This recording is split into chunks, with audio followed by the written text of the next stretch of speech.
네, 시청자 여러분 안녕하십니까? 이슈를 더 쉽게 풀어주는 더 뉴스 시작합니다. 인요한 국민의힘 혁신위원장이 공천관리위원장을 시켜달라고 당에 요구했습니다. 이낙연 전 민주당 대표는 오늘도 이재명 대표의 거취 결단을 압박하면서 신당 가능성도 재차 언급했습니다. 잠시 뒤 더 정치 시간에 풀어드리겠습니다. 경주에서 7년 만에 또 지진이 발생했습니다. 올해 유달리 지진이 많다고 하는데요. 어떤 이유 때문인지 짚어보고 한반도 강진 가능성과 어떤 대책 필요한지 알아보겠습니다. 먼저 오늘의 주요 뉴스부터 보시겠습니다. 어제 저녁 실장사에서 난 화재로 조계종 전 총무원장 자승 스님이 입적해 교계가 충격에 빠졌습니다. 현장에서 유서가 발견된 것으로 전해졌는데 조계종은 자승 스님이 스스로 분신한 것이란 판단을 내놨습니다. 더불어민주당이 오늘과 내일 국회 본회의를 열어 이동관 방송통신위원장에 대한 탄핵소추안을 처리하겠다는 입장인 가운데 국민의힘은 이를 막기 위해 철야 연좌 농성을 벌인다는 방침이어서 전운이 감돌고 있습니다. 국민의힘 혁신위원회가 당 지도부와 친윤계 험지 출마를 요구하는 안건을 공식 의결했습니다. 인요한 혁신위원장은 선출직 출마를 포기하겠다면서 대신 자신을 공천관리위원장으로 추천해달라고 당에 요구했습니다. 7년 전 국내에서 가장 큰 지진이 났던 경북 경주에서 오늘 새벽 4.0 규모의 지진이 또 발생했습니다. 건물이 심하게 흔들렸다는 신고가 잇따랐는데 현재까지 원전 등의 피해는 없는 것으로 전해졌습니다. 한국은행이 기준금리를 7차례 연속 동결하며 연 3.5%를 유지하기로 했습니다. 내년 경제 성장률은 기존 전망보다 낮추고 물가 상승률은 올려잡았습니다. 대장동 개발 특혜 의혹 사건과 관련한 첫 판결이 잠시 뒤 나옵니다. 이재명 민주당 대표의 최측근인 김용 전 민주연구원 부원장의 불법 정치자금 수수 혐의에 대한 1심 선고에 시선이 쏠립니다. 더불어민주당이 오늘과 내일 국회 본회의에서 이동관 방송통신위원장 탄핵소추안을 다시 처리하겠다고 밝힌 데 대해 여당은 밤샘 농성으로 맞불을 놓으면서 지금 여야 대치가 가팔라지고 있습니다. 이런 가운데 국민의힘 인요한 혁신위원장, 여당 핵심 인사들의 용퇴를 공식적으로 요구하면서 자신을 공천관리위원장으로 추천해달라고 압박의 수위를 더 높였습니다. 국회 연결합니다. 이준엽 기자. 네, 국회입니다. 네, 오후 본회의를 앞두고 여야의 거센 충돌이 지금 예상되는 분위기죠. 네, 그렇습니다. 국민의힘은 민주당의 이동관 방송통신위원장과 검사 2명 탄핵소추안 처리를 막기 위해 오늘 국회 본관에서 밤샘 연좌 농성을 벌이겠다고 예고하고 나섰습니다. 조금 전 의원총회에서 구체적인 대응 방안도 논의했는데 지금 의총을 마친 뒤 원내 지도부를 비롯한 의원들이 김진표 국회의장실을 항의 방문한 상황입니다. 여당 의원들은 지금도 의장실 앞 복도를 4, 5열로 늘어서 앉아 가득 채우고 있는데요. 편파적인 국회 운영, 의장 사퇴하라는 내용의 판례를 들고 구호도 외치고 있습니다.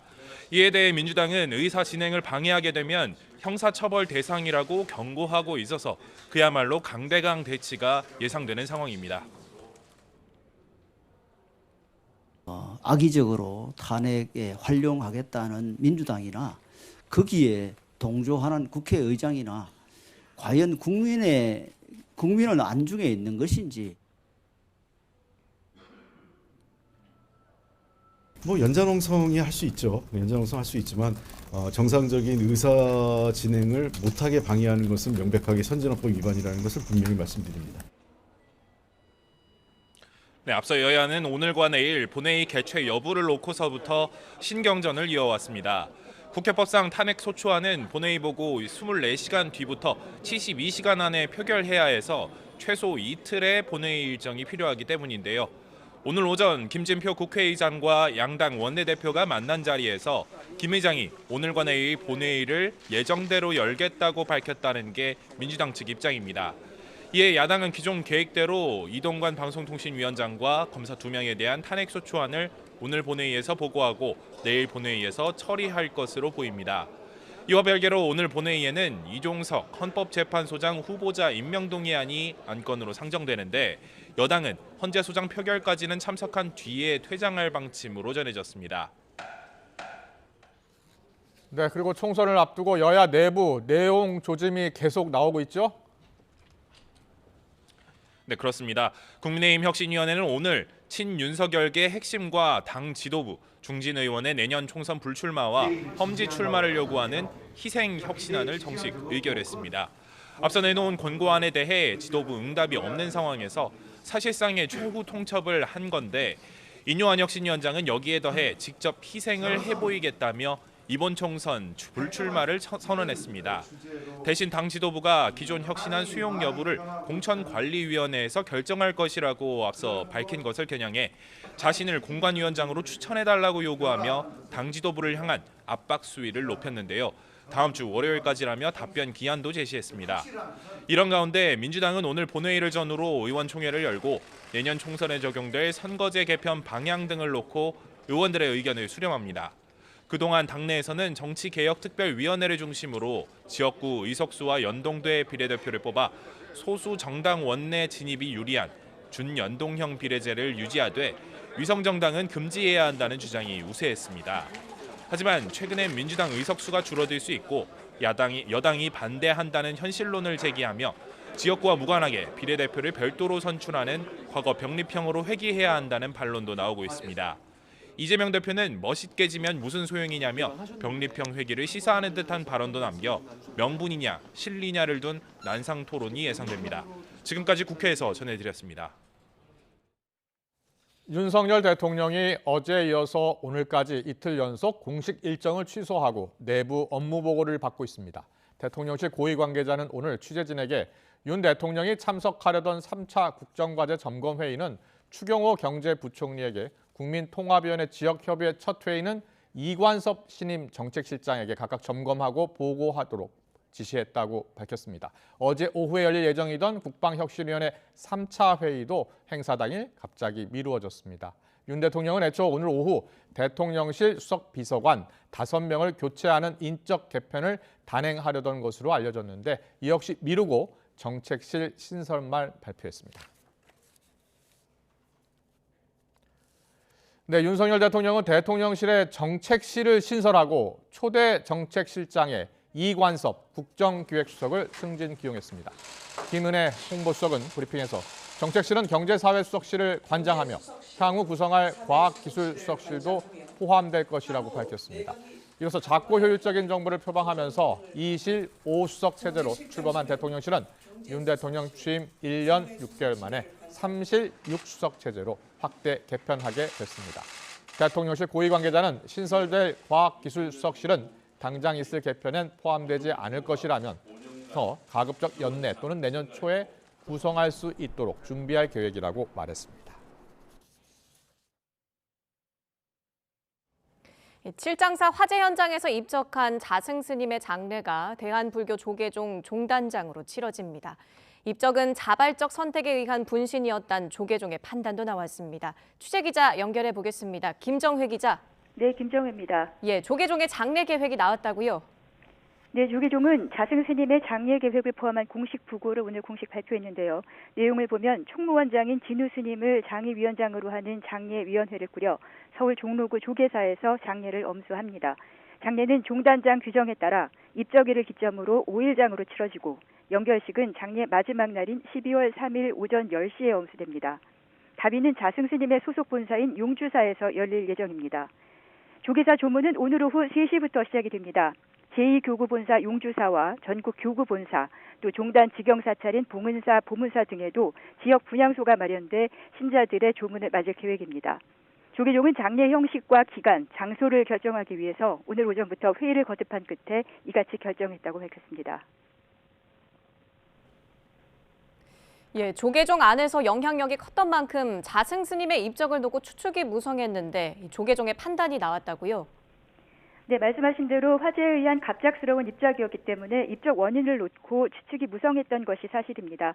조계종은 스님이 스스로 선택해서 분신했다는 판단을 내놨습니다. 자승 스님이 남겼다는 열반송을 근거로 들었는데요. 사본도 공개했는데 내용을 보면 생사가 없다 하나 생사 없는 곳이 없다. 더 이상 구할 것이 없으니 2년 동안 사라지는구나 라는 글이 적혀 있습니다. 열반송은 스님들이 입적에 앞서서 수행으로 얻은 깨달음을 남기는 말이나 글을 의미합니다. 이런 점에서 조계종 측은 자승 스님이 소신공양, 즉 자기 몸을 태워 부처 앞에 바치는 것을 통해 모든 종도들에게 경각심을 남겼다고 의미를 부여하고 있습니다. 그러나 최근까지 불교의 위상과 역할을 고민하고 강한 포교 의지를 드러내다가 갑자기 선택적 분신을 한 이유가 뭔지에 대해서는 언급하지 않아 또 다른 궁금증을 낳고 있습니다. 8년간 조계종 총무원장을 지내며 종단을 이끌었던 만큼 자승 스님의 갑작스러운 입적에 조계종은 충격을 받은 모습입니다. 조계종 내 권력구도 재편이 불가피하다는 전망과 함께 동국대에 영향력을 미치는 간화위원회, 봉은사 화주, 은정재단 등이 리더십 부재로 표류할 수 있다는 관측도 나옵니다. 지금까지 YTN 김정혜입니다. 자승 스님이 입적한 칠장사 화재와 관련해 경찰과 소방이 합동감식에 나섰습니다. 경기 남부경찰청은 오늘 오전 11시 소방과 국립과학수사연구원 등과 함께 화재 현장에서 합동감식을 진행하고 있습니다. 경찰은 아직 화재 관련 범죄 혐의점은 없는 것으로 보고 정밀 감정이 필요한 잔해 등을 수집해 정확한 화재 원인을 규명할 예정입니다. 경찰은 또 국립과학수사연구원에 자승 스님 시신을 보내 DNA 분석과 부검을 의뢰할 예정입니다. 현장에서 발견된 유서에 대해서도 경찰은 자승 스님이 쓴 것이 맞는지 필적 감정을 진행할 방침입니다. 두 차례나 총무원장을 지내며 대한불교 조계종의 실세로 꼽혀왔던 자승 스님의 갑작스런 입적에 불교계는 큰 충격을 받은 모습입니다. 고인은 은퇴 뒤에도 활발하게 포교 활동에 힘써왔으며 한때 진보 성향의 명진 스님과는 갈등을 빚기도 했습니다. 이승윤 기자의 보도입니다. 지난 2009년 55살에 역대 최고 지지율로 대한불교 조계종 33대 총무원장으로 선출됐으며 2013년엔 연임에 성공한 자승 스님. 총무원장 퇴직 뒤에도 서울 강남구 봉은사 회주를 맡아 왕성하게 활동하며 조계종의 실세로 꼽혀왔습니다. 고인은 1954년 강원도 춘천 출신으로 1972년 해인사로 출가해 1986년부터 총무원 교무국장으로 종단 일을 시작했습니다. 서울 관악산 연주암 주지였던 1994년부터 신도는 물론 등산객들에게 비빔밥 점심 공양을 제공하는 등 늘 열정적으로 불교 교세 확장을 위해 노력해왔습니다. 탈종교와 불자 감소, 신도 조직력 약화 등에 대해 모든 종도가 관심을 가지고 위기를 함께 극복해 나가야 합니다. 활동이 활발했던 만큼 갈등도 있었습니다.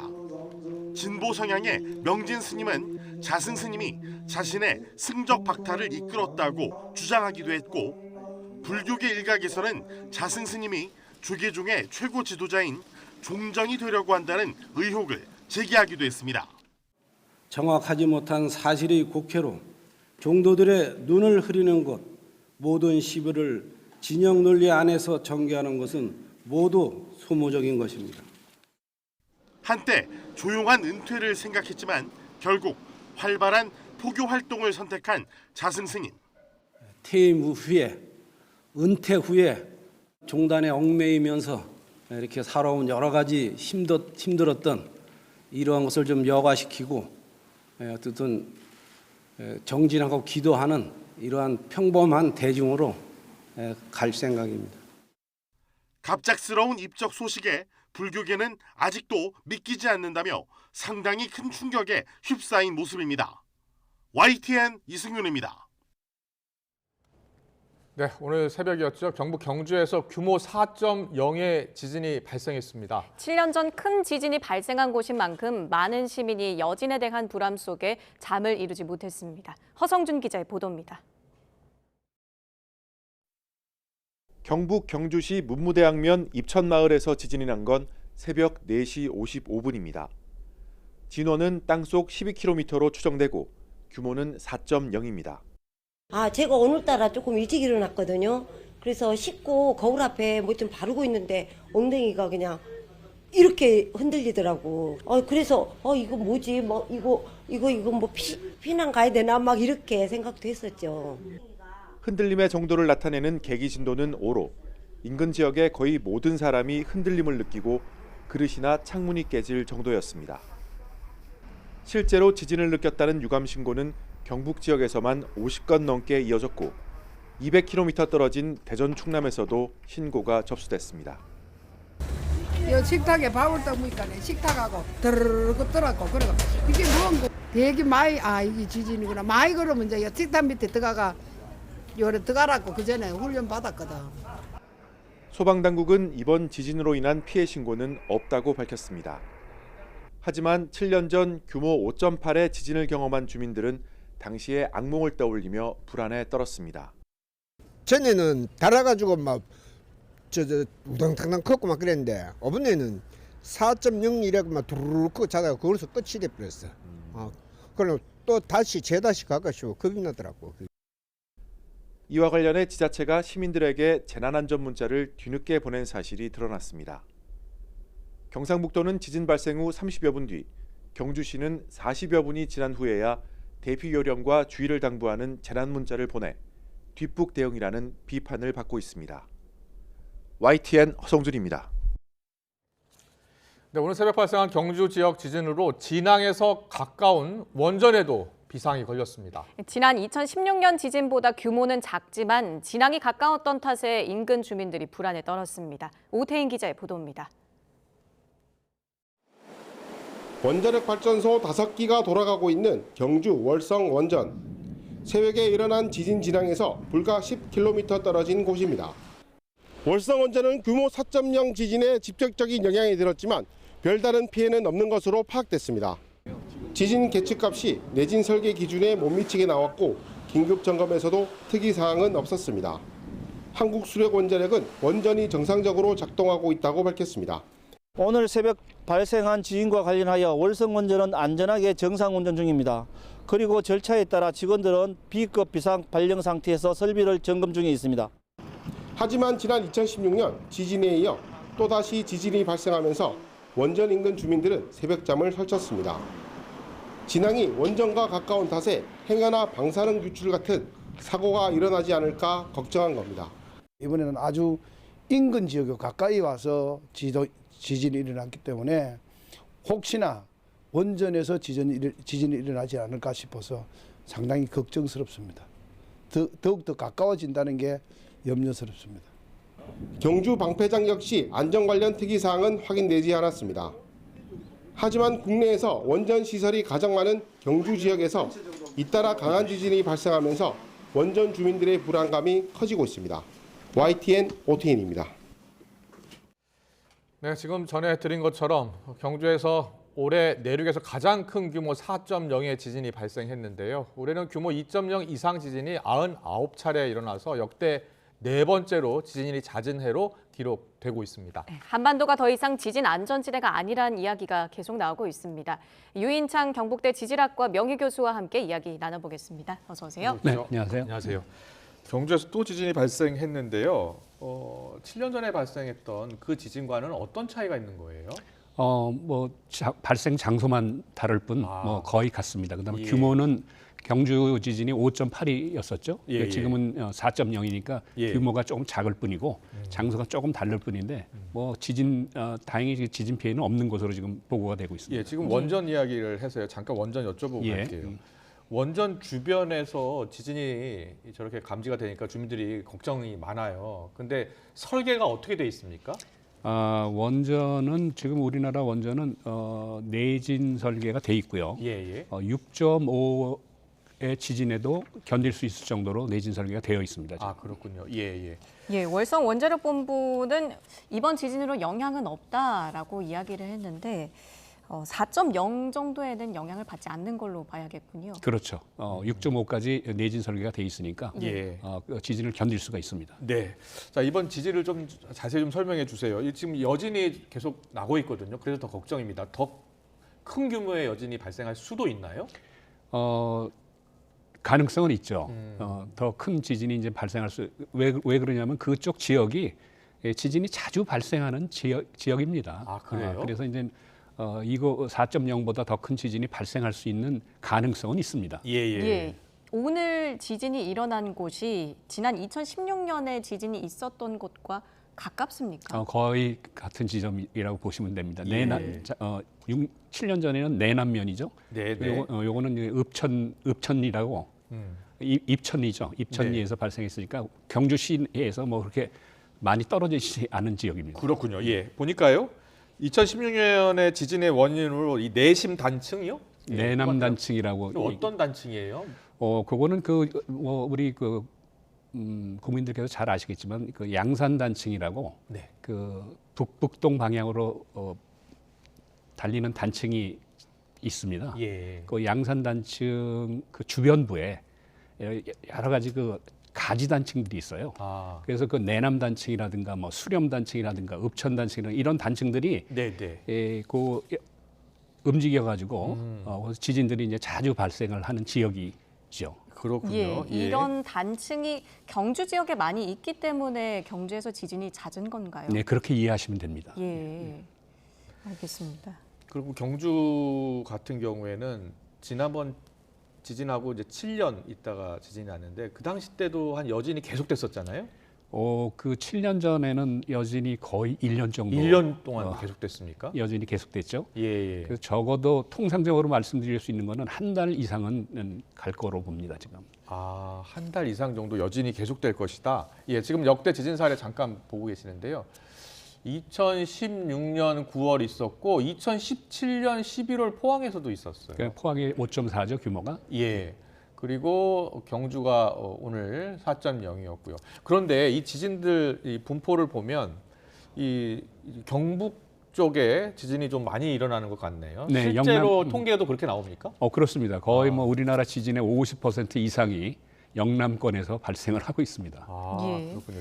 예, 그렇다면 통계가 영남권에 집중돼 있는 것으로 나온다면 그에 따른 대비도 좀 마련돼야 하지 않을까요? 대비를 하셔야죠. 예. 그 내진 설계뿐만 아니라 여러 가지 주민들 대피 훈련이라든가 이런 대비할 수 있는 가능성은 다 대비를 하셔야 됩니다. 네, 어떻게 대비를 하는 게 좋겠습니까? 내진 설계가 돼 있는 건물에 사시는 분들이야 조금 덜 걱정되겠습니다만 내진 설계가 안 된 건물에 사는 분도 많잖아요. 지금 우리나라 내진 설계율이 한 30% 정도밖에 진행이 안 되고 있어요. 그렇군요. 그러니까 나머지 70%까지 가려고 그러면 아주 시간이 많이 걸립니다. 그럼 서둘러 점검해야겠는데요. 정부가 점검을 하고 있어요? 그리고 점검을 한다는 것도 중요하지만은 새로 신축 건물은 물론 당연히 내진 설계가 들어가야 되고요. 그다음에 이제 그 기존의 내진 설계가 안 되어 있는 부분은 보강 공사를 하셔야 됩니다. 내진 보강을 할 수 있게끔. 예, 알겠습니다. 올해 규모 2.0 이상 지진이 벌써 99차례라고 해요. 100여 차례에 거의 가까운 건데 왜 이렇게 우리나라에도 지진이 잦아진 걸까요? 좀 이제 간단하게 이해를 하시면 우리가 일상적으로 기후가 바뀌고 있다고 그러죠. 그런 것처럼 우리가 살고 있는 이 땅의 밑에 지하도 자꾸 바뀌고 있습니다. 그렇군요. 과거에는 지진이 잘 발생하지 않는 그런 구조였었는데 바뀌어 가지고 지금은 우리나라도 지진이 자주 발생할 수 있는 그런 구조로 바뀌고 있다는 것을 느낄 수가 있습니다. 지금. 기후 변화처럼. 그렇죠. 이 지진 환경도 지금 계속 바뀌고 있다. 그렇죠. 그러니까 이게 살아있는 지구입니다. 그렇군요. 예. 지금 보니까 앞서 약간 흔들리는 화면을 볼 수가 있었는데 이 규모 4.0이면 창문이 파손되기도 한다고 하더라고요. 그렇게 보고가 되고 있죠. 실질적으로 보면은 방 안에 있는 그릇이라든가 불안정한 물건들은 무너져 내릴 수가 있고 창문이 깨질 수도 있고. 그다음에 이제 지진이 규모가 5 정도 되면은 건물이 이제 흔들리고 불안정한 건물은 무너져 내릴 수도 있고 그런 정도의 규모라고 생각하시면 됩니다. 그렇군요. 오늘 발생한 지진은 규모 4.0이었고요. 경주에서 발생한 건데 전국적으로 새벽에 재난 문자가 울렸습니다. 그 이유가 있을까요? 그건 아마 우리나라 행정안전부의 그 지진이 발생했을 경우에 매뉴얼에 따라서 4.0 이상일 경우에는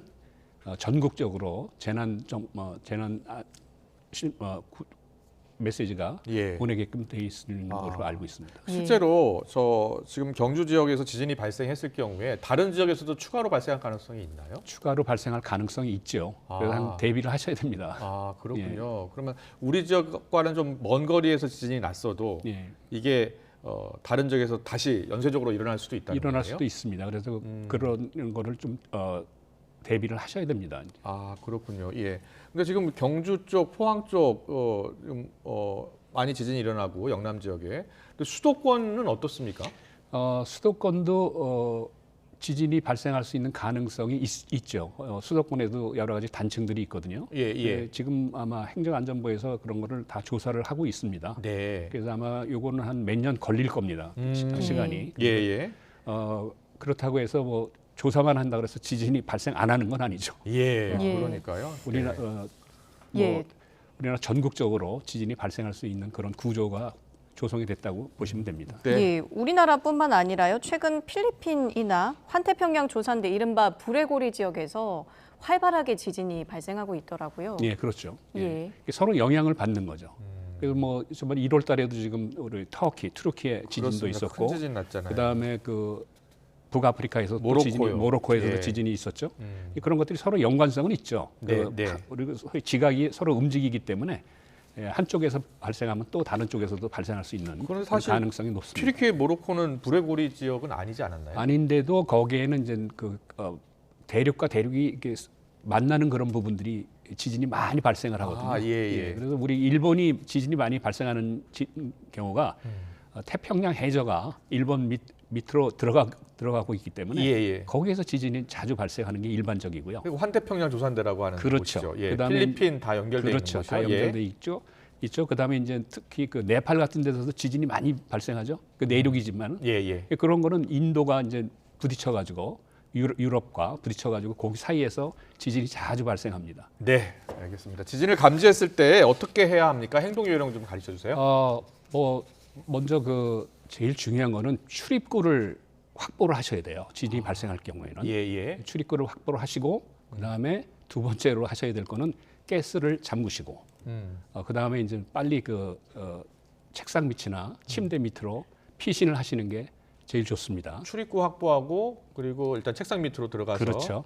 물건이 떨어질 수 있기 때문에 그렇죠. 머리를 조심하셔야 되고 그다음에 진동이 멈추면은 지진이 멈추면은 빨리 바깥으로 대피를 하셔야 됩니다. 지진이 멈추자마자 바로 바깥으로. 그렇습니다. 큰 운동장이나 공원 쪽으로 가라는 데 맞습니까? 예, 그건 이제 우리 그 각 지역마다 지진 대피소가 이미 다 준비가 돼 있습니다. 그래서 거기에 따라서 그쪽으로 이동을 하시면 될 겁니다. 네.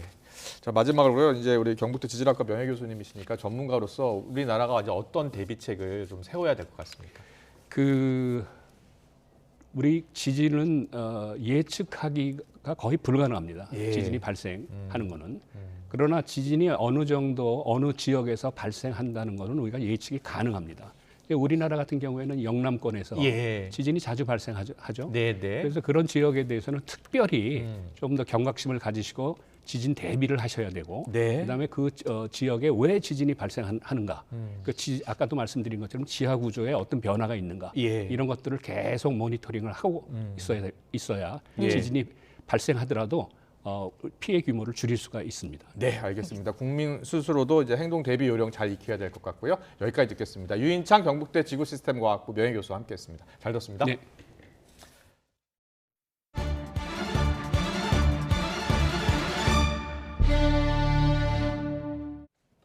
네, 오늘 무척 추웠죠. 북극 한파가 절정에 달하면서 낮 동안에도 지금 영하권 추위가 이어지고 있습니다. 이번 추위는 주말까지 이어질 전망인데요. 자세한 날씨 기상캐스터 연결해서 알아봅니다. 원희다 캐스터. 네, 하늘공원에 나와 있습니다. 지금은 바람은 강하게 부는 것 같지 않은데 아침에 바람이 강하게 불었거든요. 지금은 어떻습니까? 네, 한낮에도 매서운 칼바람이 불며 한겨울을 연상케 하고 있습니다. 현재 서울 기온은 영하 1.2도, 찬바람의 체감 온도는 영하 6도 안팎까지 뚝 떨어져 있는데요. 영하권 추위는 12월의 첫날인 내일과 주말인 모레까지 이어질 전망입니다. 경기 북동부와 강원, 경북 북부에 한파주의보가 이어지는 가운데 내일 아침 서울 영하 6도, 대관령 영하 11도, 춘천 영하 10도까지 떨어지겠습니다. 찬바람의 실제 체감 온도는 이보다 3, 4도가량 더 낮겠습니다. 내일 낮 기온도 5도 안팎을 보이며 춥겠습니다. 서울 3도, 전주 4도, 광주 5도에 머물겠습니다. 이번 주말까지는 예년 기온을 밑돌며 춥겠고 휴일 낮부터는 추위가 점차 누그러질 전망입니다. 네, 이 추위 속에 서해안과 제주 산간에 많은 눈이 예보됐군요. 네, 현재 서울 등 내륙은 대체로 맑은 하늘이 함께하고 있습니다. 하지만 서해안과 제주 산간은 눈구름의 영향을 받고 있는데요. 현재 레이더 화면을 보면 서해상에서 눈구름대가 다가오고 있습니다. 많은 눈이 예보된 제주 산간에는 대설주의보가, 호남 서해안에는 대설예비특보가 내려졌습니다. 내일까지 제주 산간 많은 곳에 15cm 이상, 서해안에도 최고 10cm의 큰 눈이 예상됩니다. 눈이 내리는 지역에서는 빙판길 안전사고에 각별히 유의하시기 바랍니다. 서해안의 눈은 내일 오후면 대부분 그칠 전망입니다. 오늘 전국적으로 바람이 강하게 불고 있습니다. 시설물 관리 잘 해주셔야겠고요. 동해안 지역은 건조주의보도 이어지고 있습니다. 산불 등 화재가 발생하지 않도록 불씨 관리 잘 해주시기 바랍니다. 지금까지 YTN 원희다입니다. 네, 방금 들은 소식입니다. 경찰청 중대범죄수사과가 메가커피 본사를 압수수색하고 있다는 뉴스 속보가 들어와 있습니다. 오후 2시부터 지금 메가커피에 대한 압수수색이 진행 중이고요. 관련 의혹은 전 본부장의 리베이트 의혹을 받고 있습니다. 메가커피 본사와 납품업체 사이에 차명 기업을 끼워 넣어서 이른바 통행세를 챙긴 혐의도 받고 있다고 합니다. 다시 한번 전해드리겠습니다. 경찰이 메가커피 본사를 압수수색하고 있습니다. 오후 2시부터 진행 중이고요. 전 본부장의 리베이트 의혹 혐의를 포착했다고 합니다. 관련 속보 들어오는 대로 더 정리해서 전해드리겠습니다. KB국민은행과 하나은행이 홍콩 H지수 편입 주가연계증권 ELS 판매를 잠정 중단했습니다. KB국민은행은 오늘부터, 하나은행은 다음 달 4일부터 홍콩 H지수 기초 주가연계 펀드 ELF와 주가연계 신탁 ELT 상품 판매를 중단키로 했습니다. 하나은행 관계자는 홍콩 H지수가 예상치 못한 하락을 지속해 역사적 저점을 형성하고 있어서 기존에 판매한 홍콩 H지수 편입 ELT, ELF 만기 손실 우려가 확대되고 있다고 밝혔습니다. 앞서 우리 신한은행이 지난해부터 홍콩 H지수 편입 ELS 판매를 중단했고 NH농협은행은 지난달부터 원금 비보장형 ELS를 판매하지 않고 있습니다. 이준수 금융감독원 부원장이 최근 홍콩 H지수 연계 ELS 상품에서 수조 원대의 손실이 예상되는 것과 관련해 은행이 내부 통제 등 시스템을 잘 갖추면 판매 자체는 문제가 없다고 밝혔습니다. 이 부원장은 오늘 서울 금감원에서 열린 은행 중소서민 부문 주요 현안 기자설명회 뒤에 비공개 질의응답 자리에서 이같이 말했습니다. 그러면서 홍콩 ELS는 H지수 변동성에 따라 오랜 기간에 걸쳐 투자해야 하고 손실이 발생할 가능성도 있는데 이런 부분에 대한 인식과 설명을 고객에게 충분히 하고 은행의 시스템을 갖추었다면 판매 자체는 문제가 없지 않나 생각한다고 설명했습니다. 한국은행이 기준금리를 7차례 연속 동결했습니다. 내년 성장률 전망치를 낮출 정도로 경기 상황이 좋지 못한 점을 고려한 결과입니다. 물가 전망치는 올해와 내년 모두 올렸습니다. 취재기자 연결합니다. 이영원 기자. 네, 한국은행입니다. 네, 한국은행이 기준금리를 또 동결했죠? 네, 이번에도 금리를 연 3.5%로 묶었습니다. 한국은행 금융통화위원회는 올해 마지막 회의를 열고 금리를 동결했습니다. 지난 2월부터 시작한 금리 동결, 이번이 벌써 7번째인데요. 금통위원 전원이 만장일치로 내린 결정입니다. 경기 회복세가 뚜렷하지 않은 점이 크게 작용했습니다. IT를 중심으로 수출이 살아나고 있긴 하지만 경기가 제대로 반등하진 못하고 있는 건데요. 그렇다고 경기만 생각해서 금리를 내리기에는 이미 역대 최대치로 불어난 가계빚 부담이 컸습니다. 특히 석 달 연속 오름세인 물가를 자극할 수 있어 금리 인하에는 신중할 수밖에 없습니다. 여기에 이미 역대 최대인 2%포인트로 벌어진 한미 금리 차도 신경 쓰지 않을 수 없는 대목인데요. 이창용 총재도 가계부채 증가세와 높은 대내외 여건 불확실성에 현재의 긴축 기조를 유지하는 것으로 결론냈다고 강조했습니다. 네, 시장은 지금 금리를 언제쯤 인하할까 이게 큰 관심인데요. 여기에 대한 언급도 있었습니까? 네, 금통위원 만장일치로 금리를 동결하긴 했지만 세부 의견은 좀 엇갈렸습니다. 이 총재를 제외한 금통위원 6명 가운데 2명은 금리를 현재 수준으로 유지해야 한다는 의견이었고요. 이 나머지 4명은 추가 인상 가능성을 열어뒀습니다. 금리 인하와 관련해 직접 언급한 위원은 없었는데요. 다만 이 총재는 한은이 목표로 한 2% 물가 수준으로 수렴할 때까지 통화 긴축 기조를 충분히 장기간 지속하겠다고 강조했습니다. 그러면 과연 2% 물가 수렴 시기를 언제로 보느냐가 관건인데 이에 대해 이창용 총재는 이렇게 답했습니다. 저희는 2%대 초반으로 이렇게 2%까지 수렴하는 기간을 내년도 말이나 25년 초반 정도가 되지 않을까 이렇게 지금 예측치로는 네, 경제 성장률, 물가 어떻게 전망했습니까? 네, 올해 경제 성장률은 기존 전망치인 1.4%를 유지했습니다. 이 총재는 수출 회복세가 이어지면서 경기가 완만한 개선 흐름을 보여 이같이 결정했다고 밝혔습니다. 다만 내년 전망치는 내려 기존 2.2%에서 2.1%로 하향 조정했습니다. 국내외 통화 긴축 기조 장기화와 국내 소비 회복세가 더딘 점이 고려됐습니다. 한편 소비자 물가 상승률 전망치는 올해와 내년 모두 올렸습니다. 올해는 기존 3.5%에서 3.6%로, 내년 전망치는 2.4%에서 2.6%로 올렸습니다. 국제 유가와 농산물 가격 하락으로 기조적인 둔화 흐름을 이어가겠지만 비용 압력이 높아진 점을 고려했습니다.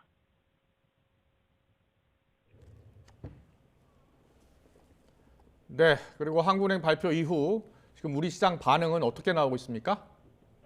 예상과 다르지 않은 결정에 시장은 차분한 모습입니다. 기준금리 동결이 사실상 예고됐던 만큼 시장에 이미 반영됐기 때문입니다.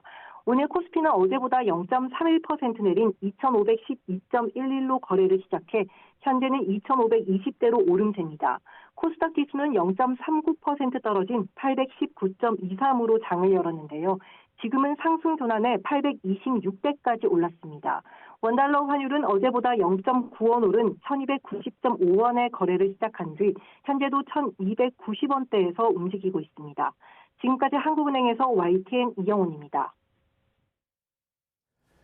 네, 앞서 국회 본회의 개최를 앞두고 여야가 충돌하고 있다는 소식 전해드렸는데요. 이 시각 현재 국민의힘 의원들이 더불어민주당이 오늘과 내일 국회 본회의 열어서 이동관 방통위원장 탄핵소추안 처리를 강행하려는 것에 반발해서 본회의 개최를 결정한 김진표 국회의장 찾아가 항의를 하고 있습니다. 지금 연좌농성을 하고 있는 모습 보고 계십니다. 예, 본회의가 열려서 이 위원장 탄핵안이 보고되면 철야 연좌농성을 벌일 예정인데요. 네, 자 지금 편파적인 국회 운영, 김진표 의장 사퇴하라 이런 문구를 든 피켓을 들고 있죠.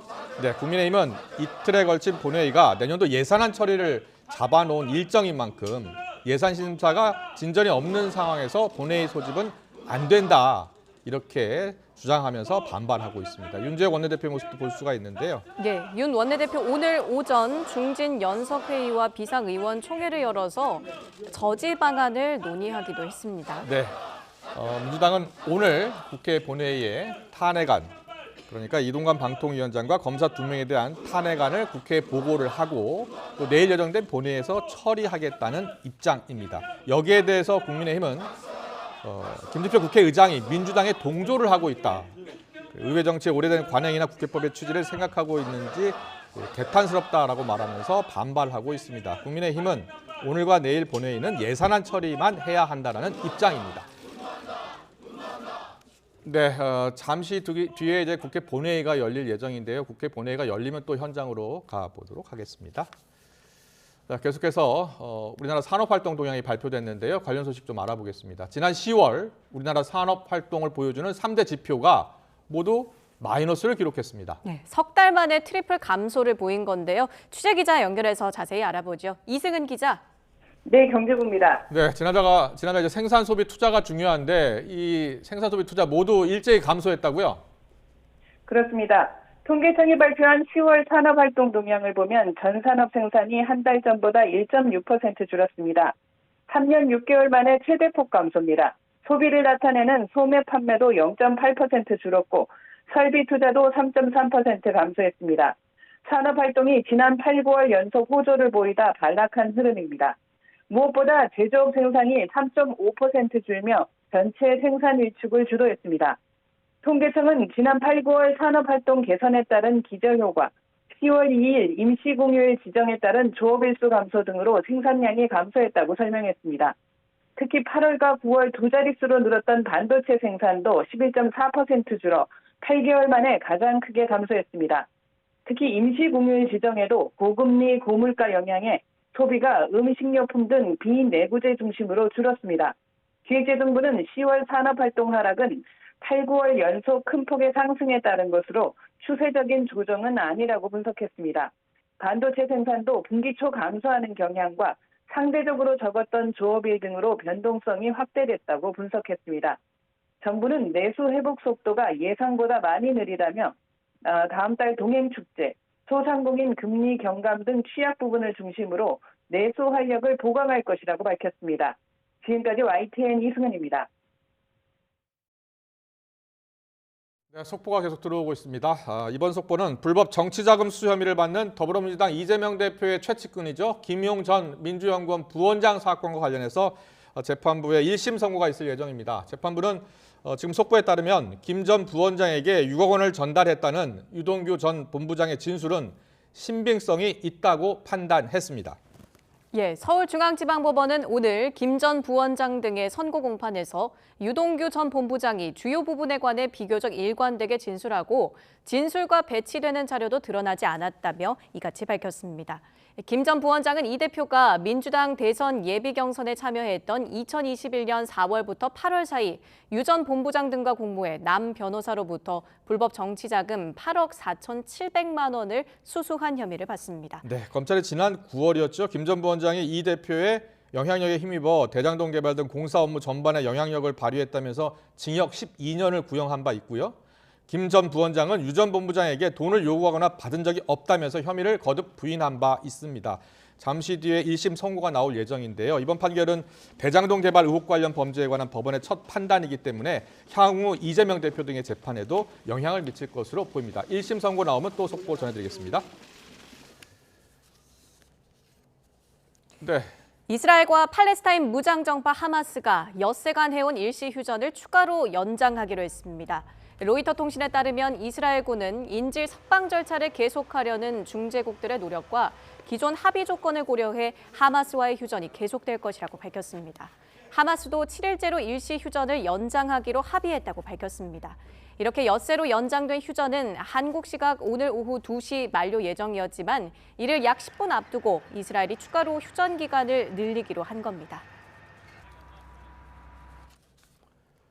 하마스가 억류하고 있는 인질 가운데 최연소로 알려진 생후 10개월 아기가 이스라엘군의 공습으로 숨졌다고 하마스가 주장했습니다. 이스라엘군은 진위 여부를 확인하고 있습니다. 보도에 최영주 기자입니다.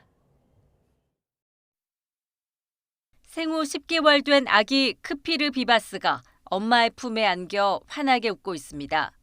하마스에 납치되기 전 단란한 한때를 보내던 모자의 사진입니다. 크피르는 하마스에 억류된 최연소 인질로 전쟁이 발발한 지난달 7일 4살 난 형, 부모와 함께 끌려갔습니다. 생애 5분의 1에 가까운 50여일간 억류된 셈입니다. And Kfir is now about 10.5 months old. He's 15, almost 15% of his life is in prison. He's not prison. He's in captivity somewhere underground.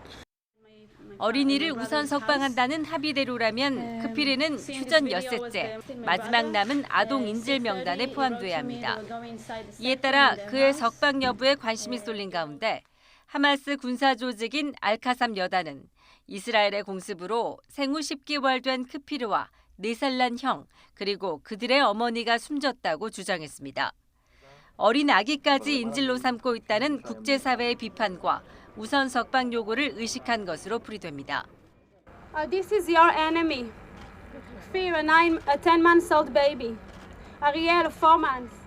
A 4 years old boy. This is your enemy. 이스라엘군은 크피르 일가족이 사망했다는 하마스 측의 주장이 사실인지 확인하고 있습니다. 이런 가운데 팔레스타인 요르단강 서원에서 8살, 15살 아이 2명이 이스라엘군의 총에 맞아 숨졌습니다. 이스라엘군은 아이들이 군에 폭발물을 던졌다며 자위권 차원에서 대응 사격한 것이라고 해명했습니다.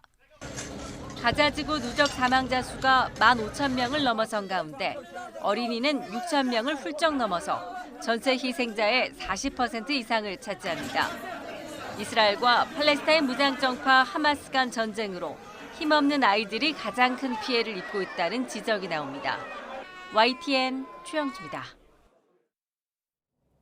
김여정 북한 노동당 부부장이 주권 국가의 자주권은 어떤 경우에도 협상 의제로 될 수 없다며 그로 인해 미국과 마주 앉는 일은 일어나지 않을 거라고 밝혔습니다. 김 부부장은 조선중앙통신을 통해 낸 담화에서 북미 대화 재개의 시간과 의제를 정하라고 한 미국에 다시 한번 명백히 해둔다며 이같이 말했습니다. 그러면서 앞에서는 대화 타령을 늘어놓고 뒤에선 군사력을 휘두르는 것이 미국이 선호하는 힘을 통한 평화라면 대화에도 대결에도 다 같이 준비돼야 하며 특히 대결에 더 철저히 준비돼야 한다는 것이 일관된 대미 입장이라고 강조했습니다. 이와 관련해 통일부는 북한이 이제라도 대화와 협력의 길로 나올 것을 촉구한다고 밝혔습니다. 통일부 당국자는 기자들과 만나 김 부부장이 담화에서 밝힌 대로 대화와 대결 가운데 무엇이 진정으로 북한의 미래에 도움이 되는 건지 북한 주민의 민생에 도움이 될 것인지 스스로 현명하게 판단해야 한다며 이같이 말했습니다. 지난주 북한이 군사위성을 발사한 가운데 미국 정부는 북한의 돈줄을 쬐기 위한 추가 제재에 나섰습니다. 북한 연계 해킹 조직의 가상화폐 세탁을 도운 이른바 가상화폐 믹서 업체가 대상입니다. 워싱턴 권준기 특파원입니다. 미국 재무부 제재 대상에 오른 가상화폐 믹서 업체 신바드의 홈페이지는 이미 문을 닫은 상태입니다. 미국 연방수사국 FBI와 핀란드, 네덜란드 수사당국의 공조수사로 서비스가 정지됐다고 적혀 있습니다. 미국 재무부 해외자산통제국은 북한 연계 해커 조직인 라자루스가 탈취한 가상화폐를 신바드가 세탁한 것으로 파악하고 제재에 나섰습니다. 앞서 가상화폐 세탁에 이용하던 토네이도 캐시가 제재로 문을 닫자 신바드와 거래를 시작한 겁니다. 믹서는 가상화폐를 쪼개 누가 전송했는지 알 수 없게 만드는 기술로 믹싱 과정을 반복하면 자금 추적과 현금화 여부를 알기 어렵습니다. 재무부는 신바드가 세탁한 가상화폐 규모가 적어도 수십억 원에 이르는 것으로 보고 있습니다. 세탁된 사이버머니는 북한으로 흘러들어가 무기 개발에 쓰인 것으로 파악됩니다. I need not remind this council that the DPRK is funding its WMD programs through illegal activities such as malicious cyber activities including hacking and theft in cryptocurrency markets. 미국 재무부는 가상화폐 탈취를 돕는 믹싱 서비스는 심각한 대가를 치르게 될 것이라고 경고하며 신바드와 같은 가상화폐 믹서의 불법 활동을 막는 데 모든 수단을 동원하겠다고 밝혔습니다. 이번 제재로 신바드의 미국 내 자산은 동결되고 미국 내 거래도 전면 금지됐습니다. 유엔은 북한과 연계된 해킹 조직이 지난해에만 2조 원 넘는 가상화폐를 탈취했고 이 돈은 북한의 핵개발 프로그램에 쓰이고 있다는 보고서를 냈습니다. 워싱턴에서 YTN 권준기입니다.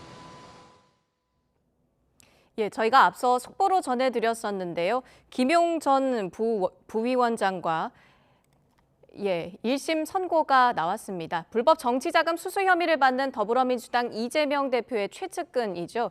김용 전 민주연구원 부원장이 1심에서 징역 5년을 선고받았습니다. 서울중앙지방법원은 오늘 김 전 부원장에게 징역 5년과 벌금 7천만 원을 선고하고 법정에서 구속했습니다.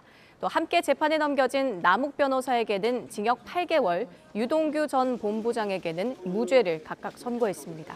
김 전 부원장은 이 대표가 민주당 대선 예비 경선에 참여했던 2021년 4월부터 8월 사이 유 전 본부장 등과 공모해 남 변호사로부터 불법 정치자금 8억 4,700만 원을 수수한 혐의를 받습니다. 또 2013년과 2014년 성남시의회 도시건설위원회 상임위원으로 활동하며 대장동 사업 편의 제공 대가로 유 전 본부장에게 1억 9천만 원을 받은 혐의로 추가 기소됐습니다. 검찰은 지난 9월 김 전 부원장이 이 대표의 영향력에 힘입어 대장동 개발 등 공사 업무 전반에 영향력을 발휘했다며 징역 12년을 구형한 바 있습니다. 북한이 정찰위성으로 이번엔 미국 샌디에이고 해군기지와 일본 오키나와에 있는 가데나 주일 미군 공군기지를 촬영했다고 주장했습니다. 북한 조선중앙통신은 국가항공우주기술총국 평양종합관제소가 평양 시각으로 어제 각 기지를 촬영했다고 보도했습니다. 통신은 또 김 위원장이 어제 오후 4시 36분 51초에 이집트 스웨즈 운하를 촬영한 자료도 보고받았다고 덧붙였습니다. 앞서 북한은 괌, 하와이에 있는 미군 기지 등을 촬영했다고 주장하면서도 관련 사진은 공개하지 않고 있습니다. 미국 우주군은 다양한 가역적, 비가역적 방법을 사용해 북한 정찰 위성의 작동을 막을 수 있다고 밝혔습니다. 자유아시아 방송 RFA는 미 우주군 사령부 공보실이 다양한 가역적, 비가역적 방법을 사용해 궤도, 지상, 사이버 등에서 적의 모든 우주 영역 활용 능력을 감소시킬 수 있다고 말했다고 전했습니다. 이와 관련해 미국 랜드 연구소 군사 전문가인 브루스 베넷 선임 연구원은 가역적 방법은 일정 기간 위성의 눈을 멀게 하는 것을 의미하고 비가역적인 방법은 위성 자체를 파괴하거나 위성의 전자장치를 불태우는 것일 수 있다고 말했습니다. 국방부가 북한의 9.19 남북 군사합의 전면 파기 선언에 따라 우리도 합의를 전면 파기하는 것이 바람직하다고 밝혔습니다. 전하규 국방부 대변인은 정례 브리핑에서 9.19 합의와 관련해 군의 입장이 무엇이냐는 질문에 우리도 전면 파기가 필요하다는 입장을 관련 기관에 전달했다면서 이같이 말했습니다. 이미 북한이 합의 전면 파기를 선언한 만큼 앞서 비행 금지 구역 효력을 정지할 때처럼 합의 효력 정지를 위한 국무회의 등의 조치는 추가로 불필요하다고 설명했습니다.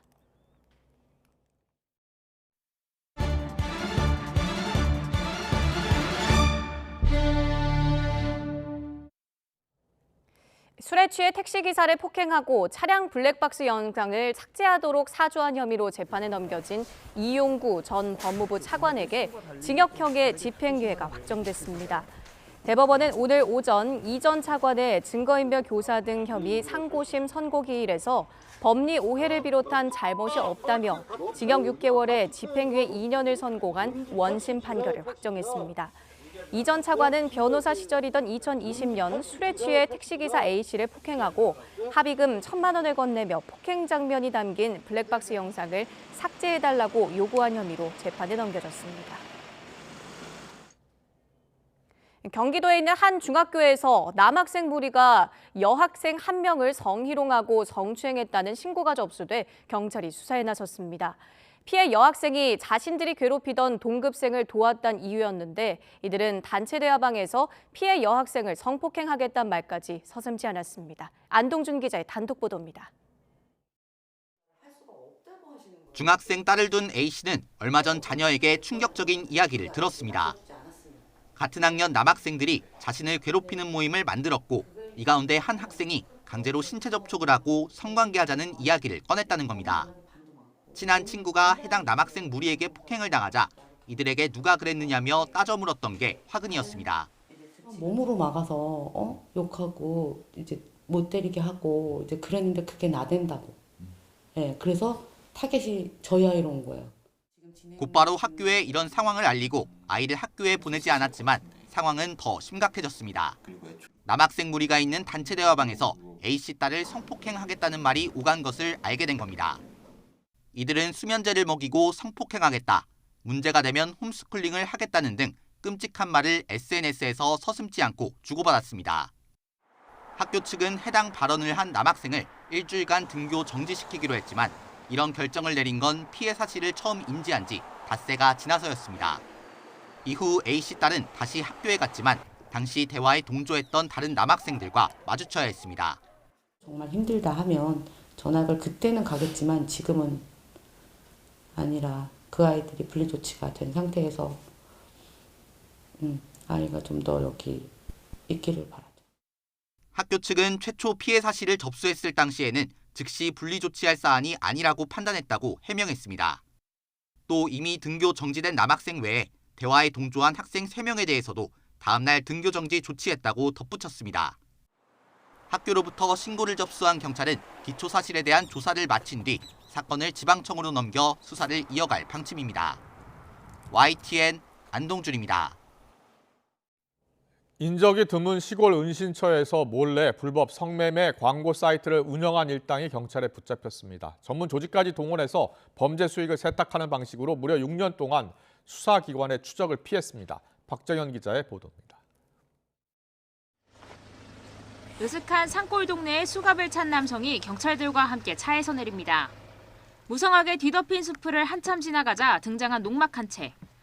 허름한 겉모습과 달리 안에는 컴퓨터 등 각종 최신 장비가 갖춰져 있습니다. 불법 성매매 광고 사이트를 운영하던 조직의 비밀 사무실을 경찰이 압수수색하는 장면입니다. 컴퓨터 프로그램 회사에서 일하던 A씨는 회사가 경영난에 빠지자 지난 2017년 퇴사한 뒤 지인과 함께 사이트를 차렸습니다. 경찰 감시망에도 철저히 대비했습니다. 해외 서버를 빌려 사용하는 방식으로 IP 추적을 피하고 전문 조직에 매달 3천만 원 수수료까지 지급하며 비대면으로 범죄 수익을 세탁했습니다. 총책들이 철저하게 대포폰이라든가 대포 계좌를 이용해서 비대면으로 활동했기 때문에 6년 동안 운영할 수 있었습니다. 자금 세탁 조직의 인출책이 입금된 광고비를 출금해서 비대면으로 전달하는 방식으로 운영했습니다. 이런 방식으로 일당이 6년 동안 거둔 수익은 경찰이 파악한 액수만 무려 75억 원이 넘습니다.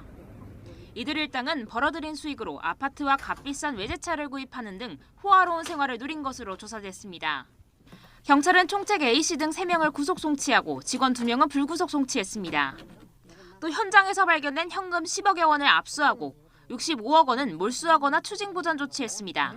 YTN 박정현입니다. 전기차를 정상적으로 만들어 판 것처럼 서류를 꾸며 보조금 수십억 원을 타낸 차량 제작업체 대표가 구속돼 검찰에 넘겨졌습니다. 서울관악경찰서는 차량 수입 제작사 대표 50대 남성 A씨를 구속 송치하고 명의를 빌려준 공범 35명을 불구속 송치했습니다.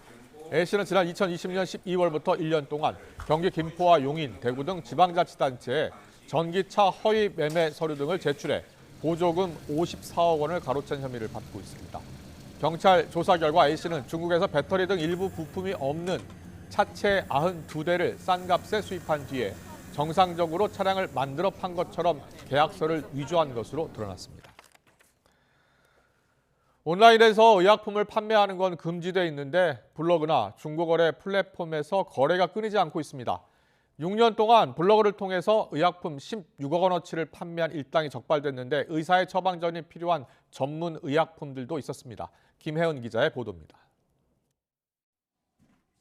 가정집 거실에 의약품이 담긴 상자가 잔뜩 놓여 있습니다.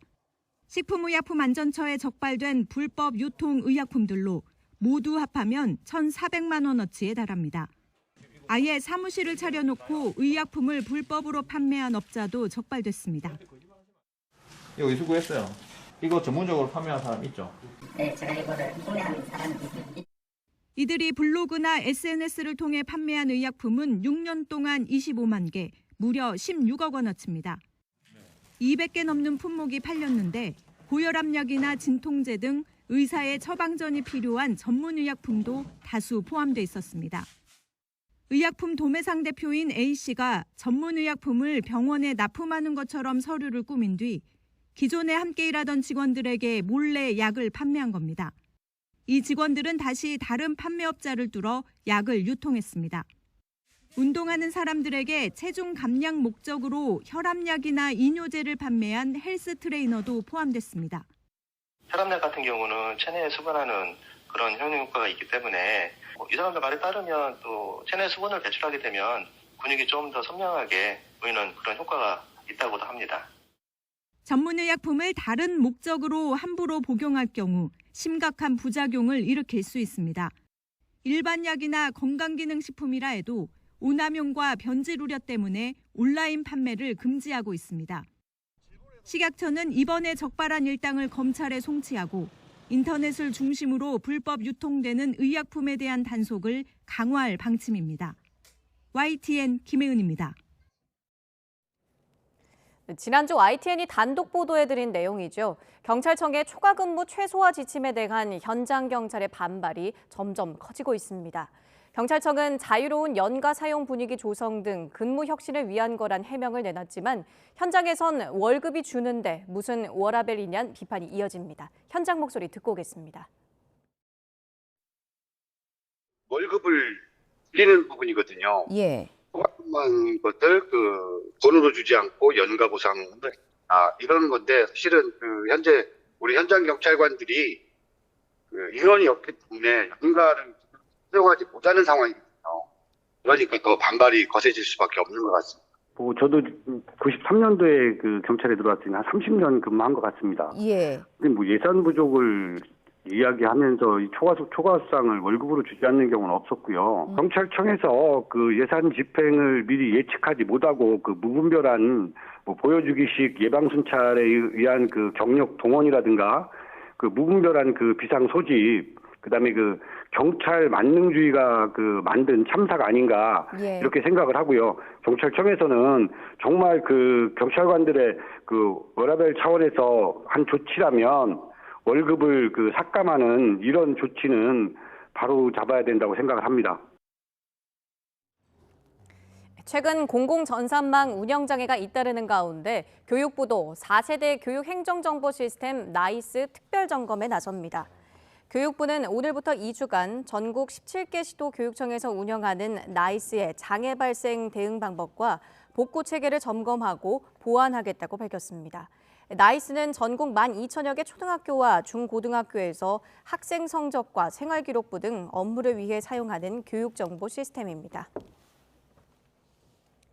국회 국토교통위원회가 전체 회의에서 분당과 일산 등 1기 신도시를 비롯한 노후계획 도시 재정비를 위한 특별법안을 통과시켰습니다.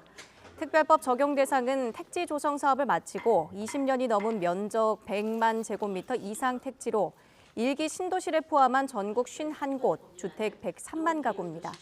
특별법은 이들 지역에서 정비 사업을 추진할 때 재건축, 재개발 관련 규제를 완화해주는 내용이 골자로 종상향을 통해 용적률을 최대 500%까지 높이는 방안과 안전진단 규제를 면제하거나 완화하는 내용 등이 담겼습니다.